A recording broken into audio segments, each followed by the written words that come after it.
What's up, my pilots? Angryponcho here, and we're back playing Minecraft. This video has two purposes. The first is to let you guys know that the server world, the Gargamel server world, is linked in the description. You guys can go there to download it.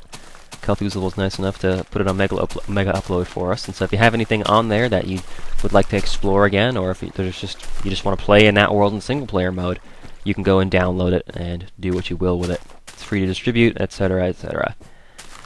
Just like the game. Anyway, the second purpose of this video is to let you guys know that Poncho Pack 4.0 is done, and you can download it in the description. The big change in this pack is not the texture problems, although I did actually fix the glitch where the grass looked darker than the snow. The dirt part was messing up, because the way that Notch implements his textures is really, quite frankly, shitty code. But beyond that, it's very strange, and so I had to accommodate him. But now it works. It looks good.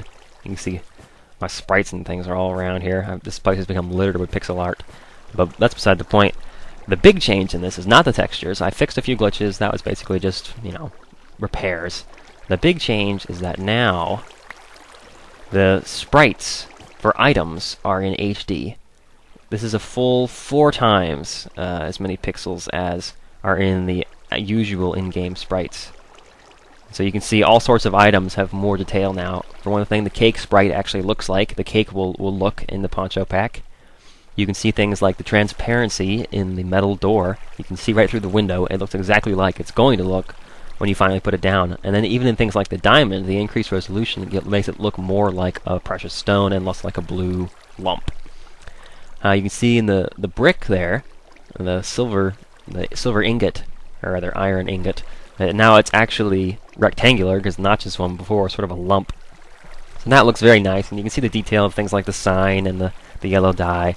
It's all very nice. Before I forget, let me put my render resistance on something other than far so we don't crash here. I just did that last time I tried to make a video. The one big change that I made that you might want to pay attention to is that the pickaxes look a little bit different now. So they look like this here down at number 7. And it looks like what a pickaxe actually looks like, honestly. It's got a shovel end and then a pick end. It doesn't have a double pick end. Those aren't really used.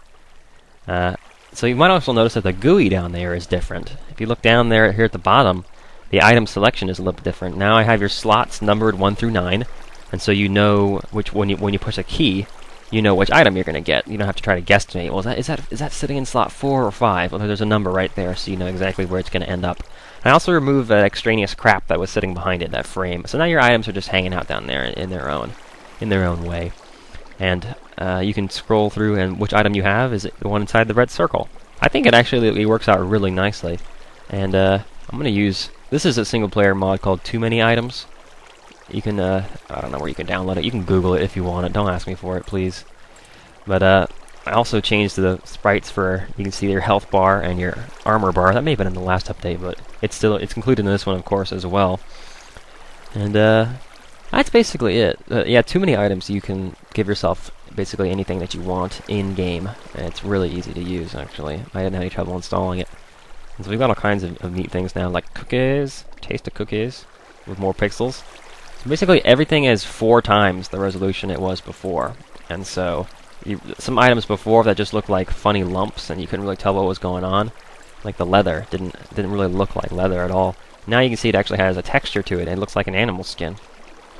It just goes, basically everything. The string, look at how nice that is. You can actually tell it looks like a little loop of string, rather than just a bunch of white dots. All of this is improved.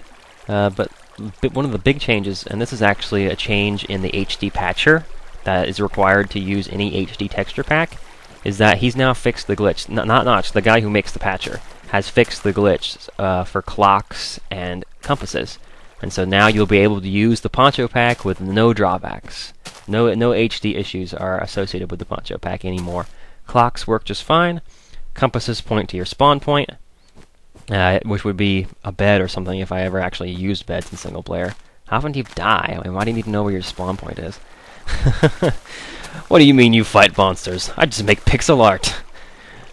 So yeah, you can see the compass works just fine now, and it's actually in HD, and it'll scale properly to whatever size texture pack you have. I'm gonna have to go ahead and end this video. I apologize for how brief it is, but that's necessity for the fact that I can't upload a huge file tonight, and this is an HD video. So thank you so much for watching. I hope you download and use the Poncho Pack and have some more fun on Gargamel if you weren't quite done with it. I will see you guys next time, and happy crafting.